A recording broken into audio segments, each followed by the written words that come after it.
नमस्कार साथियों, मैं मनीष पुराल आप सभी का आपके अपने चैनल में तहे दिल से स्वागत और अभिनंदन करता हूं। आज हम लोग पढ़ रहे हैं कक्षा 11 की अर्थशास्त्र का अध्याय 1 स्वतंत्रता की पूर्व संध्या पर भारतीय अर्थव्यवस्था, और आज है उसका लेक्चर नंबर 5। और आज इस लेक्चर के साथ जो हमारा चैप्टर है वो पूरा कंप्लीट हो जाएगा। आज हम लोग क्या पढ़ेंगे? आज हम लोग पढ़ेंगे जनांकीय परिस्थिति पढ़ेंगे, व्यवसायिक संरचना पढ़ेंगे और आधारिक संरचना जो है ये भी पढ़ेंगे। आइए शुरुआत करते हैं आज के लेक्चर की। सबसे पहले बात करते हैं जनांकीय परिस्थिति। जनांकीय परिस्थिति का अर्थ क्या होता है? अगर इसको मैं इंग्लिश में लिखता हूं तो कहा जाता है डेमोग्राफिक सिचुएशन, या सिर्फ और सिर्फ आप डेमोग्राफिक भी कह सकते हैं। जनांकीय का जो मतलब होता है वो होता है डेमोग्राफिक, और डेमोग्राफिक का अर्थ ये होता है कि आप लोग क्या करें, स्टडी करें, अध्ययन करें। किस चीज का? जो मानव जाति की जनसंख्या होती है उसका अध्ययन करना ही क्या कहलाता है? डेमोग्राफी कहलाता है या जनांकीय कहलाता है। तो मानव जाति की जो जनसंख्या है कि भाई उसमें कितने पुरुष है, कितनी महिला है, कितने शिक्षित है, कितने अशिक्षित हैं, इस प्रकार की जो आप पूरा जो डेटा का, जो सांख्यिकी डेटा का आप पूरा अध्ययन करते हैं उसी को हम लोग क्या कहते हैं? डेमोग्राफिक या जनांकीय के कहते हैं। तो जो जनांकीय या डेमोग्राफिक ब्रिटिशर्स के टाइम पे क्या था, क्या परिस्थितियां थी, कितनी जनसंख्या भारत की थी, कितने लोग भारत में शिक्षित थे और कितने लोग भारत में अशिक्षित थे, कितनों को बिल्कुल जो मूलभूत सुविधाएं होती हैं जिसे मैं रोटी कपड़ा मकान कहता हूं, वो मूलभूत सुविधाएं कितने लोगों को मिल पाती थी, कितनों को नहीं मिल पाती थी, जन्म दर कितनी थी, मृत्यु दर कितनी थी, ये जो सारी जो बातें हैं ये जनांकीय में आ जाती है, डेमोग्राफिक में आ जाती है। तो ब्रिटिशर्स के समय क्या स्थिति थी वो जानते हैं। आइए, ब्रिटिश भारत की जनसंख्या के विस्तृत ब्यौरे सबसे पहले 1881 की जनगणना के तहत एकत्रित किए गए। तो सबसे पहले जो भारत में जनसंख्या हुई है वो 1881 की जनगणना, ठीक है, 1881 की जनगणना हुई है। उसके बाद हर 10 साल में क्या है? जनगणना होती है। 1881 में जनगणना हुई और फिर उसके हर 10 साल बाद 1891 में, फिर 1901 में, हर 10 साल बाद जनगणना हो रही है। भारत भी अपनी आज़ादी के बाद 1951 से रेगुलर हर 10 साल में जनगणना करा रहा है। लास्ट जो जनगणना हुई थी वो 2011 में हुई थी, पर 2021 में होनी चाहिए थी, पर कोरोना भगवान ने सब कुछ बुला दिया। ठीक है, जो कोरोना बाबा है ना उसने सब कुछ बुला दिया। तो 2011 के बाद अभी सेंसस हुई नहीं है। इंग्लिश में जो इसे कहा जाता है वो कहा जाता है सेंसस। तो सेंसस में क्या है कि आप की जो जनसंख्या उसकी सारी जानकारी होती है। और जनसंख्या का आपने देखा भी होगा 2011 में, आप छोटे होंगे वैसे तो, पर जैसे कि घर पे वो लोग पूछने आते हैं, ठीक है, जो सरकार के कर्मचारी होते हैं वो पूछने आते हैं घर में कितने सदस्य हैं। अच्छा, 5 सदस्य हैं, 7 सदस्य हैं, 8 सदस्य हैं, कितने पुरुष हैं, कितने महिलाएं हैं, कितने बच्चे हैं, ठीक है, कौन से बच्चे ने कितनी शिक्षा ग्रहण कर रखी है, कितनी नहीं, घर में कौन कौन से संसाधन है, टेलीविजन रखते हो? बोला हाँ, LED है, टेलीविजन है, बेड है, मतलब जो बेसिक रेफ्रिजरेटर मतलब फ्रिज है, ऐसी सुख सुविधाएं वो देखते हैं, इससे ये माप सके कि व्यक्ति का जो जीवन जीने का स्तर है वो कैसा है। अब घर में लग्जरी कार खड़ी है और आप ये कहो कि नहीं साहब मैं तो बहुत गरीब हूं, तो ये कौन सी गरीबी है भैया? ऐसा गरीब भगवान सबको बनाए। तो उन आपके घर की स्थिति देख करके हम पूरे परिवार की स्थिति देख करके ये पता लगा लेते हैं कि हाँ हमारे देश में इतने लोग गरीब हैं और इतने अच्छी स्थिति में। तो जब वो सेंसस करने आते तो वो सिर्फ और सिर्फ गिनने ही नहीं आते कि आप 10 लोग घर में रहते हो, वो आपकी पूरी डिटेल लेते हैं और उस पूरी डिटेल पे काफी डेटा तैयार होता है कि भारत में एब्सोल्युटली कितने गरीब है, कितने बिल्कुल ही बहुत ज्यादा गरीब है, कुछ थोड़े से गरीब रेखा के आसपास आ चुके हैं, मतलब वो ऊपर पहुंचने वाले हैं, अमीर हो जाएंगे थोड़े से दिनों में, मतलब अच्छी स्थितियों में आ जाएंगे, कौन बिल्कुल सुख संपन्न है, जो मूलभूत आवश्यकता है रोटी कपड़ा मकान है वो किस किस को मिल रही है, कितने बच्चे ऐसे हैं जो स्कूल नहीं जा रहे हैं, साक्षरता दर मतलब लिटरेसी रेट कितनी, कितने लोग हमारे देश में पढ़े लिखे हैं, मतलब सारी की सारा जो डेटा है वो उनसे मिल जाता है। और जो सेंसस करने आते हैं ना बेटा, उन लोगों के अंदर बहुत दिक्कत होती है, बहुत समस्या आती है। समस्या कैसे होती है? मतलब पूछा गया कि साहब, वो पूछते हैं कि कितने साल का है आपका लड़का, तो गांव में या कहीं पर भी कोई लोग कुछ ऐसे, जी आपके सामने खड़ा है, देख लीजिए कितने साल का है। तो अब यार जो जनगणना करने आया है उस व्यक्ति को क्या पता वो कितने साल का है? वो तो आप बताइए ना, वो तो आप बताइए। पढ़ाई के लिए पूछ लीजिए आपके बेटे ने कितने, कौन सी पढ़ाई करी है? गंवार है जी, गंवार, 1 नंबर का गंवार। फिर वो बेटा बोले जी कॉलेज पढ़ ली, ये तो कह रहा कॉलेज पढ़ ली, तो कॉलेज पढ़ के कौन सी भली कर दी? गंवार है जी, गंवार लिखो उसमें। मतलब ऐसी समस्याओं का सामना उन जनगणना जो करने आते हैं उनको देखनी पड़ती है, परंतु फिर भी एक सक्सेसफुली जो सेंसस है वो हमारा देश करवाता है और सही आंकड़े जो है पूरी दुनिया को देता है कि हमारे देश में इतनी जनगणना, इतनी जनसंख्या है और उनकी ये स्थिति है। तो सबसे पहली जो जनगणना हुई वो 1881 की जनगणना, और उस पहली जनगणना में ही ब्रिटिश भारत की जो जनसंख्या उसके ब्यौरे, उसकी डिटेल हमें देखने को मिलती है। यद्यपि इसकी कुछ सीमाएं थी, फिर भी इसमें भारत की जनसंख्या संवृद्धि की विशेषता बहुत स्पष्ट थी। देखिए इसकी कुछ सीमाएं थी, सीमाएं मतलब आप ये कह सकते हैं इसमें कुछ कमियां थी, ठीक है। पहली बार जनगणना भारत में कराई गई तो कुछ सीमाएं, कुछ समस्या, कुछ आप कह सकते हैं कुछ कमियां हमें देखने को मिली। उन कमियों के बावजूद भी हम ये कहते हैं कि भारत की जो जनसंख्या संवृद्धि है, ठीक है, भारत में जो जनसंख्या में बढ़ोतरी हो रही थी, उस बढ़ोतरी की जो विषमता है, विषमता का मतलब क्या, आप ये जो डिफरेंसेस है, कितने पढ़े लिखे हैं, कितने अनपढ़ हैं, कितने गरीब हैं, कितने अमीर हैं, मतलब आपको जो डिफरेंसेस है वो काफी हद तक क्या हो चुके थे, स्पष्ट हो चुके थे। तो इस पहली जनगणना में सीमाएं काफी थी, कमियां काफी थी, लिमिटेशंस बहुत थी, परंतु उसके बावजूद भी जो जनसंख्या संवृद्धि हुई उसकी जो विषमता है, जो उसके डिफरेंसेस है, वो हमारे सामने स्पष्ट रूप से क्लियर थे।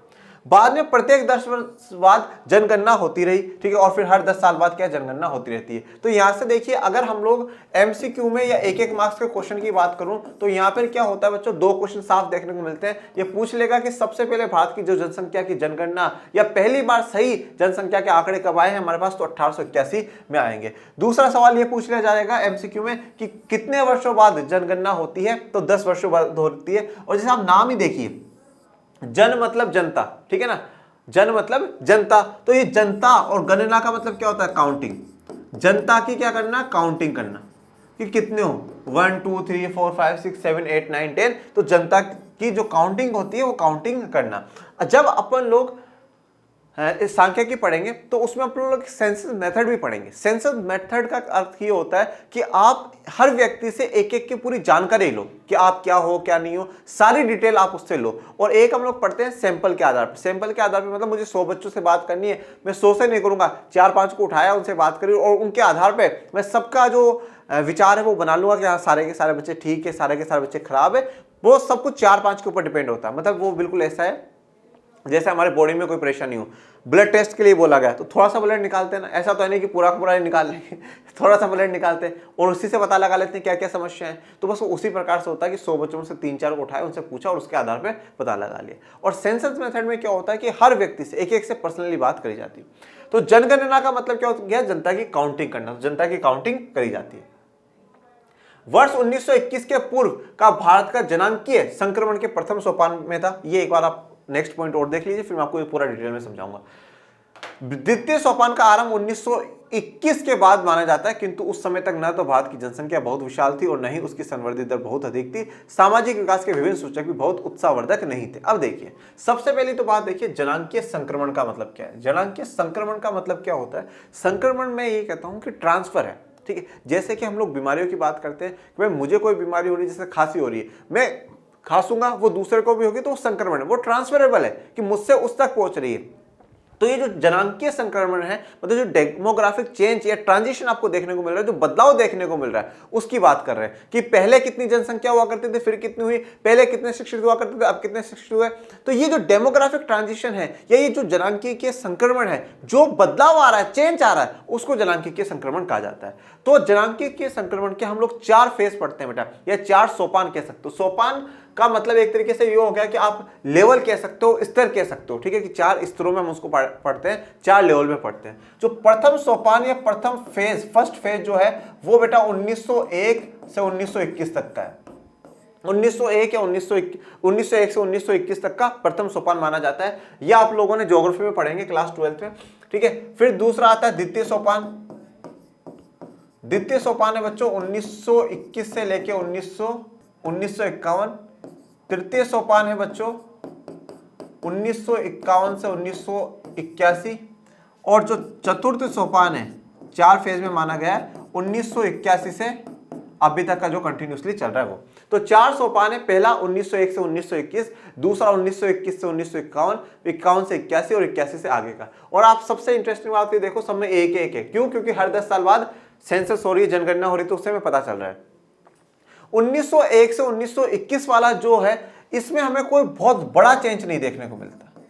हर चीज में आपके स्थिरता नजर आएगी, ठीक है। स्थिरता इसलिए है क्योंकि यहां पे जो मृत्यु दर है, डेथ रेट है, वो ज्यादा है, ठीक है, डेथ रेट ज्यादा है, और जो जन्म दर है वो कम है, ठीक है। तो लोग ज्यादा मर रहे हैं, कम पैदा हो रहे हैं, तो मतलब बराबर सा चल रहा है। ऑलमोस्ट जितनों ने जन्म लिया थोड़ा वो ज्यादा मर गए, तो वो थोड़ा सा रेशियो सिमिलर सा आ गया। हम ये कह सकते हैं कि चाहे नेगेटिव में जाएंगे, परंतु इसमें पॉपुलेशन बढ़ती हुई हमें ज्यादा नजर नहीं आएगी, कम ही होगी। और 1911 से 21 का दौर तो ऐसा आएगा जब बहुत ज्यादा नेगेटिव हमें जाते हुए देखने को मिलेंगे, जब डेथ रेट, जो मृत्यु दर, वो बहुत ज्यादा हो जाएगी और जन्म दर बहुत कम हो जाएगी। तो ये पहला वाला संक्रमण। दूसरे वाले संक्रमण में भी कोई बहुत बड़ा बदलाव नहीं आता है, इसमें भी स्थिरता ही रहती है, ठीक है, ज्यादा चेंज नहीं है। अब एक ये दोनों में चेंज क्यों नहीं आया? पहली बात तो ये, इनमें चेंज इसलिए नहीं आया कि जो सुविधाएं लोगों को मिलनी चाहिए ना, वो सुविधाएं अच्छी नहीं मिली। सुविधाएं अच्छी मिलने का अर्थ ये हुआ, देखिए जनसंख्या कब बढ़ती है? जनसंख्या, एक तो स्वास्थ्य सुविधाएं बहुत बढ़िया मिले। हाँ देखो, अब बच्चे अगर पैदा होते ही मर रहे हैं तो जनसंख्या हमारी कम हो रही है, ठीक है। महिलाएं डिलीवरी के टाइम पर मर जाए तो भी तो जनसंख्या कम है, ठीक है। वो ना तो बच्चे को जन्म दे पाए, ना वो खुद जी पाए। तो स्वास्थ्य सुविधाएं जब अच्छी होना बहुत जरूरी है। या जब प्रेगनेंसी का टाइम चल रहा है, जब गर्भ में माता के बच्चा है, तो उस समय उसको अच्छा खान पीन के लिए सामान चाहिए, ठीक है, उसको अच्छा ट्रीटमेंट मिले, ये भी बहुत जरूरी है।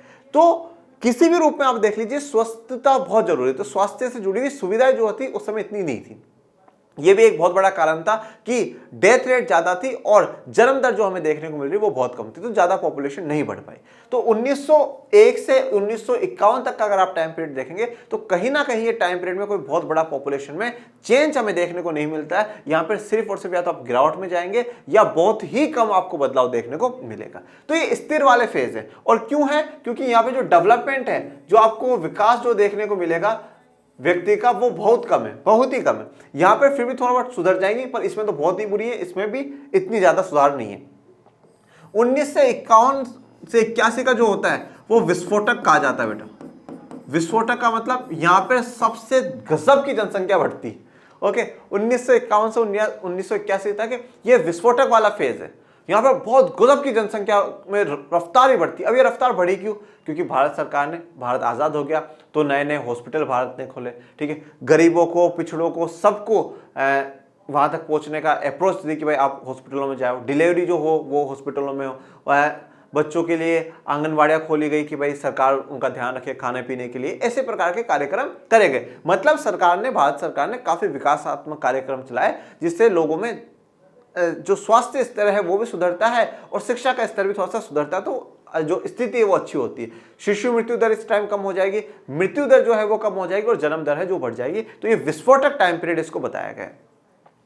1981 से अभी वाला जो टाइम पीरियड है, ये इसमें भी कोई अब धीरे धीरे जो है लोगों में जागरूकता आ रही है। पहले के समय में अगर आप देखोगे तो किसी के 10 बच्चे, किसी के 12 बच्चे, किसी के 13 बच्चे, किसी के 8 बच्चे, ऐसे बिल्कुल क्रिकेट टीम लेकर के चला करते थे। कोई वॉलीबॉल की टीम लेके चल रहा है, 6 खिलाड़ियों की, कोई 11, कोई 12, इस प्रकार से चला करते थे, ठीक है ना। चाहे किसी को भी देख लीजिए। पर अब 81 के बाद क्या हुआ, थोड़ा थोड़ा तो क्या हुआ कि प्रोग्राम चलाए जाने लगे कि जनसंख्या पर रोक लगाई जाए, जनसंख्या पर कंट्रोल करा जाए, पॉपुलेशन कंट्रोल जैसे नियम कानून कायदों पे सोच विचार हुआ, ठीक है ना। ऐसी चीजें जैसे मैं पॉलिटी में बताता ही आता हूँ आप लोगों को कि इंदिरा गांधी जी से बात भी हुई थी और उसके बाद 1976 से क्या कर दिया गया कि पॉपुलेशन पे रोक लगा, पॉपुलेशन पे क्या रोक लगाती, मतलब लोकसभा की जो सीटें उनको स्थिर कर दिया गया कि पॉपुलेशन 2001 तक हम 1971 की मानेंगे और फिर इसको और आगे बढ़ाकर 2026 तक कर दी। तो पॉपुलेशन को कंट्रोल करने के काफी बार तरीके अपनाए गए हैं कि कोशिश ये रही कि पॉपुलेशन कंट्रोल हो, लोगों में भी जागरूकता है। तो अब यहाँ पे जो पॉपुलेशन है ना वो बढ़ेगी तो सही, पर डिक्रीजिंग रेट से बढ़ेगी। डिक्रीजिंग रेट का मतलब क्या हो, गिरती हुई दर से। मतलब पहले अगर हर साल में 10,000 बच्चे बढ़ रहे थे तो अब 9,000 ही पैदा हो रहे हैं। पहले अगर 9,000 पैदा हो रहे थे तो अब 8, 8,500 ही पैदा हो रहे हैं। मतलब आप देख रहे 10,000 तो 10,000 फिर 9,000 फिर 8,000 और हो सकता है किसी आने वाले साल में 5,000, 6,000 इस प्रकार से। और अगर कांस्टेंट होती, अगर स्थिर होती तो हर साल 10,000 बच्चे बढ़ते, और अगर बढ़ती हुई होती तो इस साल 10,000, अगले साल 15,000 बच्चे हुए, फिर उसके अगले साल भैया 20,000 बच्चे हुए। तो ये बढ़ती हुई। और अब इस 1981 वाले से अब तक के दौर में आप देखेंगे तो गिरते हुए क्या हो रहा है, इसका विकास हो रहा, बढ़ रहा है। तो ये 4 सोपान हमें हमारी जनांकीय परिस्थितियों में भारत की में देखने को मिले हैं। भारत की जनसंख्या में 4 फेज या 4 स्टेज हम लोगों को देखने को मिले। ओके, द्वितीय सोपान का आरंभ 1921 के बाद माना जाता है, तो 1921 से 1951। किंतु उस समय तक न तो भारत की जनसंख्या बहुत विशाल थी, ना तो भारत की जनसंख्या मतलब बहुत बड़ी थी। आज तो भैया 130 करोड़ है, और न ही उसकी संवर्धी दर बहुत अधिक थी। संवर्धी दर का मतलब होता है जो उसका इंक्रीमेंट रेट होती है, जो बढ़ोतरी की जो रेट होती है ना, वो अधिक थी। ऐसा नहीं था कि मैं बहुत गजब की परसेंटेज के साथ बढ़ रही है, अब भी 10,000, अगले साल 50,000 बच्चे पैदा हो गए, ऐसा नहीं है। तो ना तो बड़ी जनसंख्या थी और ना ही जो बढ़ोतरी की जो संवर्धी दर जो रेट थी वो भी इतनी नहीं थी। सामाजिक विकास के विभिन्न सूचक भी बहुत उत्साहवर्धक नहीं थे। और सामाजिक विकास के जो विभिन्न सूचक है, अब सामाजिक विकास के विभिन्न सूचक का मतलब क्या है, स्वास्थ्य स्थिति आप देख लीजिए, ठीक है, स्वास्थ्य स्थिति ठीक नहीं थी, शिक्षा का स्तर ठीक नहीं था, तो ऐसी जो चीजें हैं वो भी क्या है, जनसंख्या में थोड़ा सा परेशानी क्रिएट करती है। और खाने पीने के मतलब जो मूलभूत सुविधा है, रोटी कपड़ा मकान मिलनी चाहिए, वो लोगों को नहीं मिल पा रही थी। तो सामाजिक जो विकास के विभिन्न सूचक है वो भी ज्यादा उत्साहवर्धक नहीं थे, मतलब आप उनके अच्छे नहीं थे, हम ये ओवरऑल कह सकते हैं। कुल मिलाकर साक्षरता दर तो 16% से भी कम थी। अगर आप साक्षरता दर देखेंगे, लिटरेसी रेट अगर देखेंगे तो 16% से भी कम थी। मतलब पूरे भारत में अगर 100 लोग रहते हैं तो उनमें से सिर्फ और सिर्फ 16 लोग ही पढ़े लिखे हैं, ठीक है। और साक्षर की परिभाषा आज के मौजूदा दौर में अगर हम लोग देखें तो 7 वर्ष से ऊपर का व्यक्ति जिसको एक भाषा में लिखना बोलना पढ़ना आता हो वो व्यक्ति क्या कहलाता है, साक्षर कहलाता है। पर अगर आप उससे भी ज्यादा थोड़ा सा ऊपर चले जाएंगे तो भी आप देखेंगे कि ज्यादा पढ़े लिखे लोग उस समय नहीं थे, 16% लोग थे। इसमें महिला साक्षरता दर नगण्य केवल 7% आकी गई। नगण्य का मतलब है बिल्कुल ना के बराबर थी। तो महिलाओं की साक्षरता दर तो बिल्कुल ना के बराबर थी, सिर्फ और सिर्फ 7%। अगर टोटल 100 महिलाएं देश में तो उनमें से 7 महिलाएं क्या हैं, पढ़ी लिखी हैं।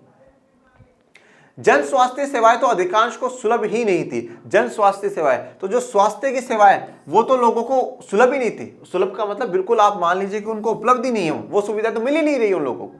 काफी लोगों को जहां से सुविधाएं उपलब्ध थी वहां अपर्याप्त थी। तो अब जहां पर मान लीजिए सुविधा उपलब्ध है, काफी लोगों को तो मतलब जन स्वास्थ्य जो सुविधा है वो मिल ही नहीं रही। हॉस्पिटल, प्राइमरी हेल्थ सेंटर, इनका पता ही नहीं है कि ये होते क्या है, ठीक है। और जहां जहां पर है वहां पर अपर्याप्त है। मान लीजिए डॉक्टर नहीं है, डॉक्टर है तो कोई दवाइयां नहीं मिलती है, मतलब अपर्याप्त सुविधाएं, पूरा कंप्लीट कुछ भी नहीं था। परिणाम स्वरूप जल और वायु के सारे फैलने वाले संक्रमण रोगों का प्रकोप था। उनके व्यापक जनहानि होना एक आम बात थी। तो जल और वायु के सारे, ठीक है, पानी और हवा के सारे जो संक्रमण रोगों का प्रकोप, संक्रमण रोग क्या मैंने क्या कहा, ट्रांसफरेबल, जो ट्रांसफर हो जाए, जैसे खांसा, तो अभी जो मैंने खांसा है वो उससे क्या होगा, मेरी खांसी से जो मेरे कीटाणु है वो मुंह के निकले और मेरे पास में जो व्यक्ति होगा उसमें वो ट्रांसफर हो जाएंगे, ठीक है, उसमें वो ट्रांसफर हो जाएंगे। पानी होता है, पानी में कुछ अगर मिल जाता है तो वो हम पिएंगे तो वो पानी की चीज हमें ट्रांसफर हो गई। तो संक्रमण रोग, तो जल और वायु के थ्रू ये संक्रमण रोगों का प्रकोप हो गया। मतलब काफी जगह तक ये बीमारियां फैल गई और काफी जनहानि हुई। जनहानि का मतलब काफी लोगों की मृत्यु हुई, काफी लोगों को अपनी जान से हाथ गंवाना पड़ा। कोई आश्चर्य नहीं है कि उस समय सकल मृत्यु दर बहुत ऊंची थी। तो उसमें कोई डाउट वाली बात नहीं है, कोई चौंकने वाली बात नहीं है कि उस समय सकल मृत्यु दर बहुत ऊंची थी। मतलब जो टोटल जितने लोगों की मरने की जो संख्या थी या जो रेट थी कि इतनी रेट से लोग मर रहे हैं, मतलब हर साल 1000, 10,000, 20,000 लोग मर रहे हैं, वो काफी हाई रेट थी। मतलब काफी लोग उन दिनों में, उस टाइम पीरियड में, उस फेज में काफी लोग जो है जल्दी मर रहे थे। क्यों? क्योंकि उनके पास ना तो स्वास्थ्य सुविधाएं थी और ना स्वास्थ्य सुविधाओं के साथ साथ जो संक्रमण रोग फैल रहे थे उनके बचाव के लिए उनके पास कोई उपाय भी नहीं था। विशेष रूप से शिशु मृत्यु दर अधिक चौंकाने वाली थी। आज भले ही हमारे देश में शिशु मृत्यु दर 33 प्रति हजार हो गई हो, पर उस समय तो ये दर 218 प्रति हजार थी। पहले तो देखिए शिशु मृत्यु दर का मतलब क्या होता है। शिशु का मतलब होता है बेटा बच्चा, ठीक है, बच्चा। इस शिशु मृत्यु दर का मतलब यह है कि जैसे आप यहां से देखिए प्रति हजार की बात कर रहा है, अगर जितने बच्चे पैदा होते हैं, जैसे मान लीजिए कि टोटल 10,000 बच्चे पैदा हुए, ठीक है, टोटल 10,000 बच्चे पैदा हुए, इन 10,000 बच्चों में से कितने ऐसे बच्चे हैं जो कि 1 साल कंप्लीट करने से पहले ही मर गए? कितने ऐसे बच्चे हैं जो 1 साल कंप्लीट करने से पहले ही मर गए? तो मैंने यहां पर कहा कि भैया 1000 बच्चे ऐसे हैं जो 1 साल कंप्लीट करने से पहले ही मर गए, ठीक है, 1000 बच्चे हैं। अब ये जो 10,000 टोटल जन्म लिया 10,000 ने और मरे कितने? 1000। ओके, मरे कितने? 1000। मतलब मैं कह सकता हूं कि 10 बच्चों ने जन्म लिया, उन पर एक बच्चा मर गया। एक बच्चा ऐसा है जो कि 1 साल भी पूरी नहीं, कंप्लीट नहीं कर सका। तो यहां पर यह देखा जाता है कि टोटल प्रति 1000 पे कितने, भाई जैसे 10,000 बच्चे जन्म लिए, अब इन 10,000 में आप 1000 अलग कर दीजिए। अब हर 1000 पे कितने बच्चे मरे हैं? 10 बच्चे। हर 1000 पे 10 बच्चे मरे, मतलब 1000 बच्चों ने जन्म लिया और 10 बच्चे 1 साल से पहले ही मर गए। तो प्रति 1000 33। अब आज के समय में हमारे 1000 बच्चे अगर जन्म ले रहे हैं तो उनमें से सिर्फ और सिर्फ 33 बच्चे ऐसे हैं जो कि 1 साल कंप्लीट नहीं कर पा रहे। परंतु ब्रिटिश टाइम में 218 बच्चे ऐसे हुआ करते थे जो कि मर जाया करते थे। जो कि 1000 बच्चों ने जन्म लिया है तो उनमें से 218 बच्चे ऐसे जो 1 साल भी कंप्लीट नहीं कर पा रहे हैं। और ये क्यों नहीं कर पा रहे? क्योंकि इनके पास जो हेल्थ फैसिलिटीज है वो हेल्थ फैसिलिटीज इतनी नहीं थी।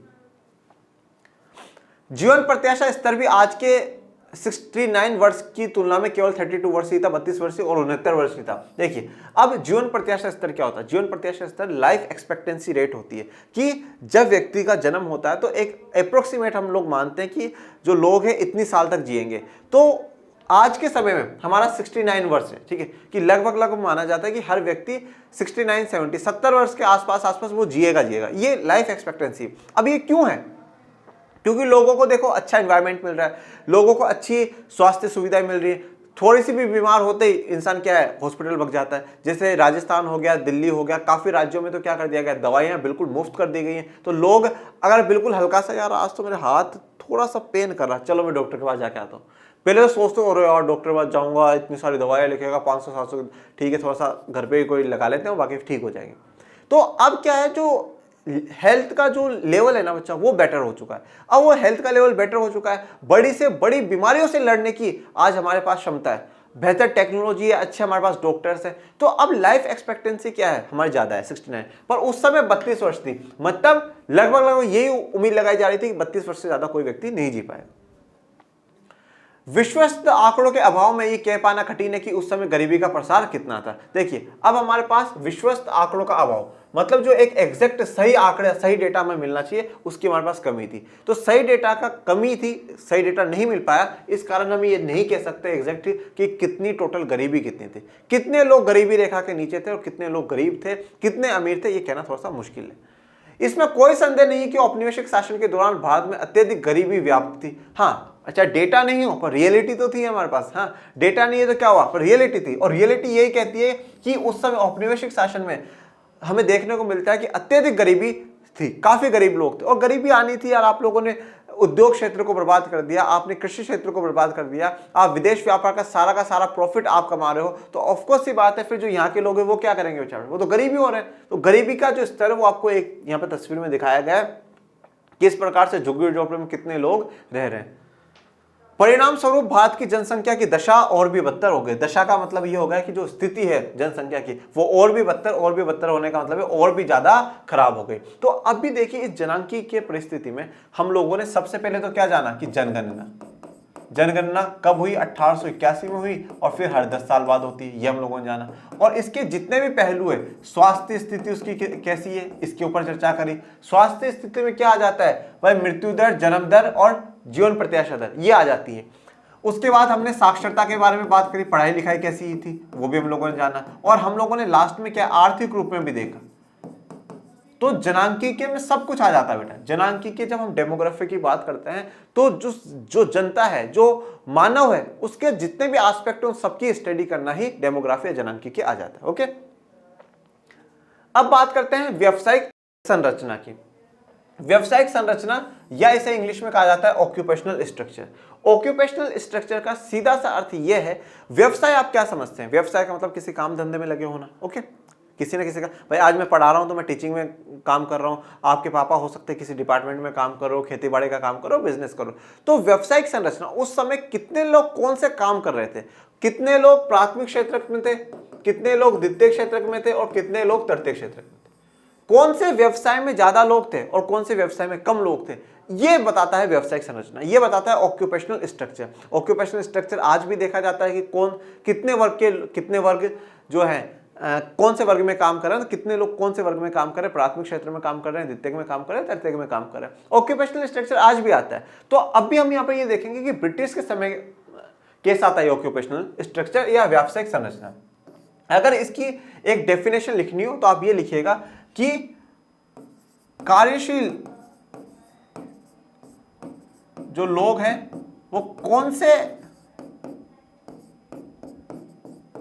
क्षेत्र में काम करते हैं, इसका हमें यहां से ज्ञात होता है। ठीक है, कार्यशील लोग मतलब जो वर्किंग लोग हैं, ठीक है, जो काम कर रहे हैं लोग। तो वर्तमान में लोग कौन से क्षेत्रों में कार्यशील है, ये भी लिख सकते हैं कि वर्तमान में कौन से क्षेत्र में लोग कार्यशील है, तो कौन से क्षेत्र में काम कर रहे हैं, कितने काम कर रहे हैं, ये हमें आइडिया लगता है। ओके, तो अब जानते हैं ब्रिटिश टाइम पर कृषि सबसे बड़ा व्यवसाय था जिसमें 70 से 75% जनसंख्या लगी थी, जिसको उन्होंने सबसे ज्यादा बर्बाद कर दिया। विनिर्माण तथा सेवा क्षेत्रों में क्रमश 10% तथा 15 से 20% जन समुदाय को रोजगार मिल रखा था। तो देखिए 70 से 75%। अब इसमें क्या होता है, इस प्रकार से पाई चार्ट बना करके रिप्रेजेंट कर सकते हैं। तो 70 से 75% में तो कौन है, कृषि। उसके अलावा फिर बोला गया 10% में कौन है, विनिर्माण मतलब द्वितीय क्षेत्र, और बाकी जो 15 से 20% जो भी बच रहा है उस सब में कौन आ रहा है, तृतीय क्षेत्र या जो सेवा क्षेत्र है उनको रोजगार मिल रहा था।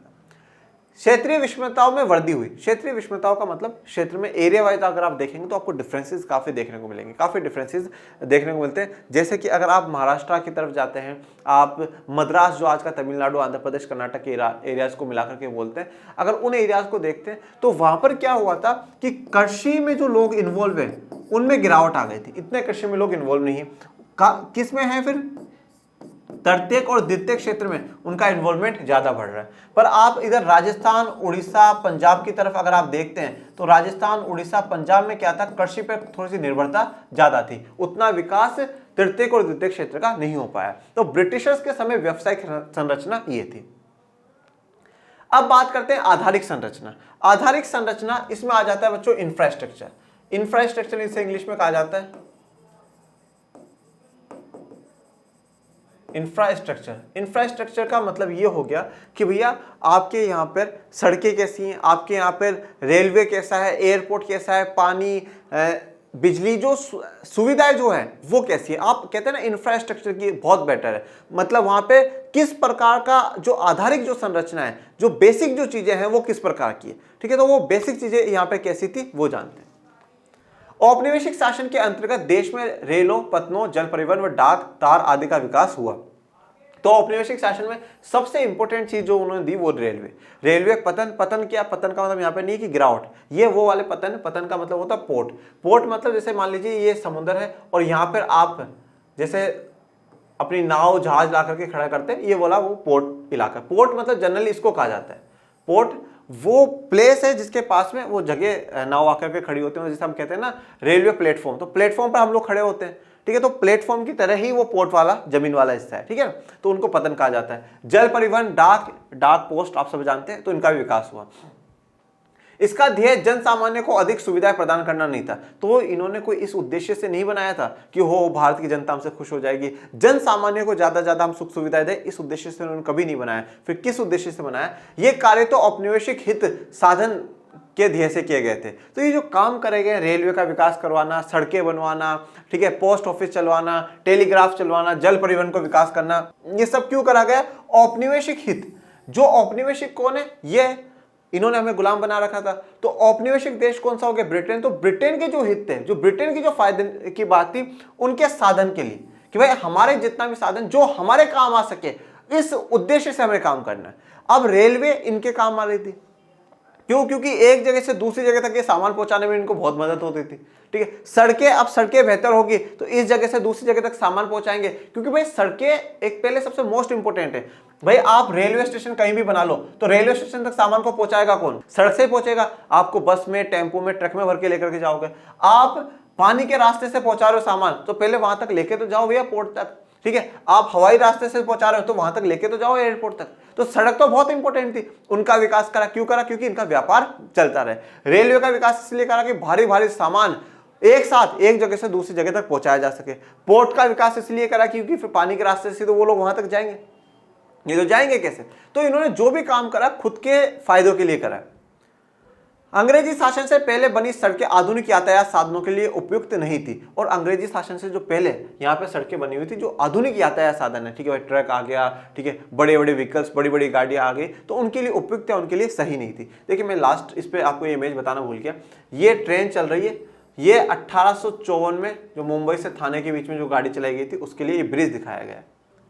जो सड़कें उन्होंने बनाई उनका ध्येय भी देश के भीतर उनकी सेनाओं के आवागमन की सुविधा तथा देश के भीतरी भागों से कच्चे माल को निकटतम रेलवे स्टेशन या पतन तक पहुंचाने में सहायता करना मात्र था। तो देखिए अब उन्होंने जो कुछ भी काम करा वो खुद के फायदों के लिए करा है। अब जो सड़कें बनाई है वो सड़कें क्यों बनाई, सेनाओं के आवागमन की सुविधा है कि भाई जो सेना है उनकी जो मिलिट्री वो एक जगह से दूसरी जगह जल्दी और जितनी जल्दी हो सकती है उतनी जल्दी पहुंच जाएगी और सही रास्तों से वो फटाफट वहां पहुंच जाएंगी, ठीक है। सेनाओं के आवागमन की सुविधा, देश के भीतरी भागों में, अब पूरा देश में इस जगह से इस जगह कच्चा माल भेजना है, इस जगह से इस जगह कच्चा माल भेजना है, वहां से कच्चा माल लाना है, इस पोर्ट पे पहुंचाना है, इन सारे कामों के लिए तो निकटतम रेलवे स्टेशन पतन पे पहुंचाने के ये सड़कें काम आया करती थी। इस प्रकार माल को इंग्लैंड या अन्य लाभकारी बाजारों तक पहुंचाना आसान हो जाता था। तो वो पोर्ट पर भेज करके, अब पोर्ट पर मैंने जैसे बताया वो सड़क के मार्ग से ही जाएगी, तो वहां पर पहुंचा करके उन लाभकारी जगह पहुंचाया जाता था जहां से वो लाभ कमा सके, चाहे वो इंग्लैंड में भेज रहे हो, चाहे वो चाइना भेज रहे हो, कहीं पर भी भेज रहे हो, पर वो खुद के लाभ के लिए ही कर रहे हैं।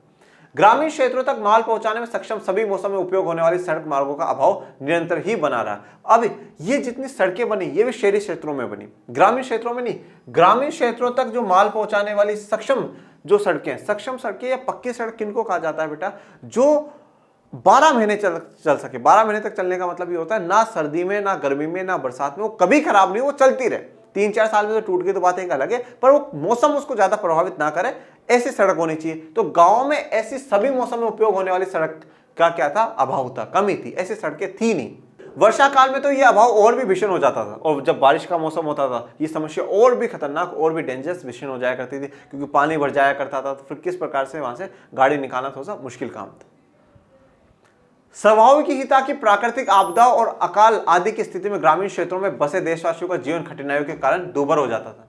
और जब भी कोई प्राकृतिक आपदा आया करती थी, नेचुरल डिजास्टर, जैसे कि कोई बाढ़ आ गई, सूखा पड़ गया, बिल्कुल कुछ भी खाने पीने को कुछ भी नहीं है, मतलब जब और भी क्या स्थितियां बुरी हो जाती थी।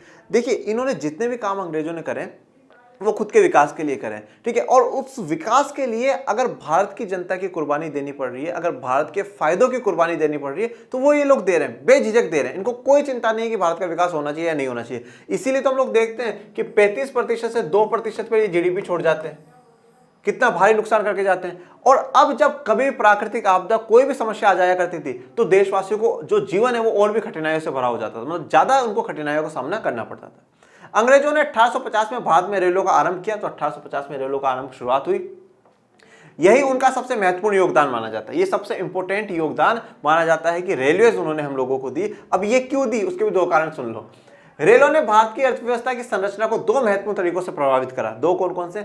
एक तो इससे लोगों को भू क्षेत्रीय एवं सांस्कृतिक व्यवधानों को कम कर आसानी से लंबी यात्रा करने के अवसर प्राप्त हुए। तो देखिए अब एक एरिया से दूसरे एरिया तक जाने में, ठीक है, भू क्षेत्र को और जो उनके सांस्कृतिक व्यवधान थे, जो सांस्कृतिक या कोई क्षेत्र की जो समस्या थी, उनको लांग कर करके एक एरिया से दूसरे एरिया में लंबी यात्रा करने में अब उनको आसानी हो गई। वो आराम से यहां से यहां तक जा सकते हैं। रेलवे उनके लिए बिल्कुल क्या हो गया है, सुटेबल उनके लिए हो चुका है। ओके, उनके लिए क्या हो चुका है, सुटेबल उनके लिए हो चुका है। तो कर आसानी से लंबी यात्रा करने के अवसर प्राप्त हुए हैं। तो अब जब यहां से यहां तक आप आसानी से जा सकते हो तो आप ट्रेन से पहुंच सकते हो और आपकी जितनी भी भू क्षेत्रीय जो समस्याएं थी वो दूर हो चुकी है।